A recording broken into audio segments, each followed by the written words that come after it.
want to learn, in which you do all the research, all the methods, all the methodology, all the didactics, and there is a more psychological work that comes from students that, as we normally have seen in schools like Mavericks, that comes to school because they are forced to, because they have to, but not because they are really seeking for the light of knowledge.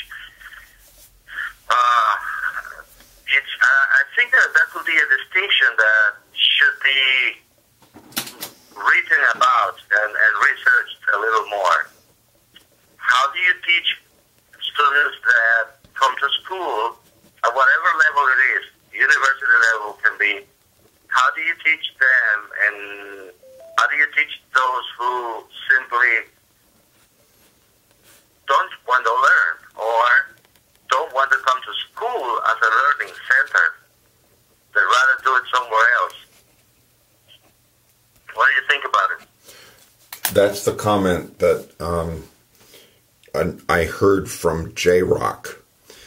If you could teach us how to make music, there would be a line of students trying to get into Mavericks going around the building. That's correct, because that's their field of interest. I'm going to look up, and I'm going to summarize this conversation and send it to Dr. Clark, because he's also working on, in addition to the automated knowledge of the expert, the fact that an expert tends to chunk little pieces, little steps into one big step. And therefore, when you ask him how to do it, he only talks about the big step, and he doesn't take you through each of the little steps.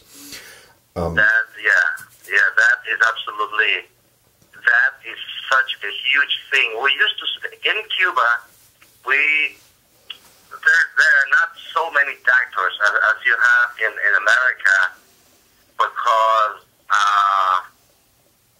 it's more difficult to become a doctor, a PhD in education.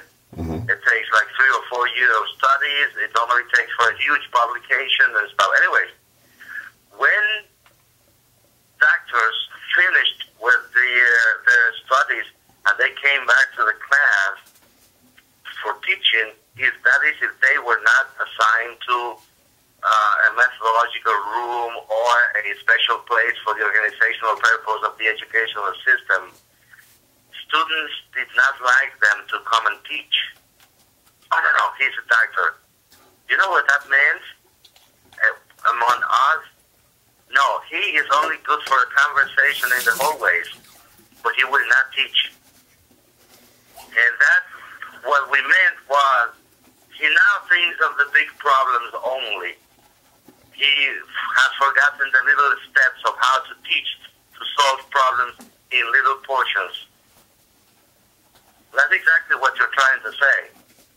It's the fact that when the mind has already trained, and when things have already become biological, and they are already in the biological mind, they're no longer operative. Then it's difficult for, the more a person knows and the more a person is into bigger questions, it's so difficult for them to explain to an novice how things happen. I can't think of Albert Einstein explaining the theory of relativity or any of these other studies for that matter to a fifth grade student. He would have a great discussion with Mr. Planck or Lawrence or whatever of the scientists, but it would be difficult to go down to that level. And I think at some point they forget how to teach because they are too busy teaching themselves. But that's only normal. Teachers are there, researchers are there, geniuses are there. That's all right. Anyway, back to the topic.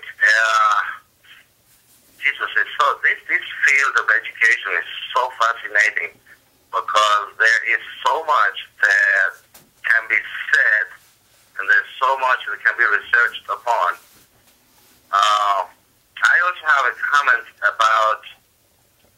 I also have a comment about the video you sent, the 22